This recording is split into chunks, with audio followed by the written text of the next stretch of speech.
সকালে প্রচুর বৃষ্টি ছিল, রাস্তাটা আসলে পিচ্ছিল ছিল আর মার্শাগাড়ির গতিটা একটু বেশি ছিল। আর উনি নতুন ড্রাইভার, এরা এই রাস্তায় নতুন ড্রাইভার আসলে একটু সংঘর্ষটা হয়, দুর্ঘটনা বেশি ঘটে। উনি রাস্তাটা বুঝতে পারেন, আমি ড্রাইভারের সাথে কথা বলছি, উনি ব্রেক করছে, ব্রেক করার কারণে আর মার্শা গাড়িটা খুব দ্রুত ছিল, এই জন্য গাড়িটা রাস্তার উপরে উঠে গেছে আর সংঘর্ষটা হয়েছে। আমরা মার্শা গাড়ি চালক আমরা পাই নাই, আমরা তাৎক্ষণিক উদ্ধার করে মালুমঘাট হাসপাতাল এবং সরকারি হাসপাতাল নিয়ে যাই।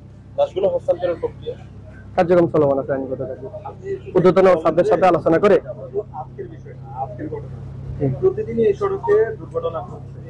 আমরা ওভার স্পিডে প্রচুর পরিমাণ প্রশিক্ষণ দিচ্ছি, প্রতিদিনই দিচ্ছি, অটোতে দিচ্ছি, সিএনজি এবং বাসকে দিচ্ছি। আমরা 80-70 উপরে গতি পাইলে আমরা মামলা দিচ্ছি, আমাদের চেষ্টা অব্যাহত আছে, তাৎক্ষণিক আমরা ব্যবস্থা নিচ্ছি।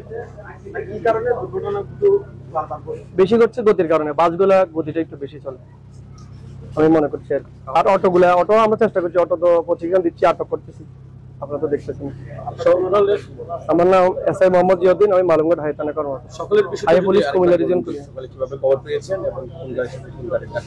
সকালে আমাকে মালুমঘাট বাজারে মানিক আমার কাছে দুর্ঘটনা করছে, আমরা তাৎক্ষণিক ওসিচার সহ আমরা ঘটনাস্থলে যাই।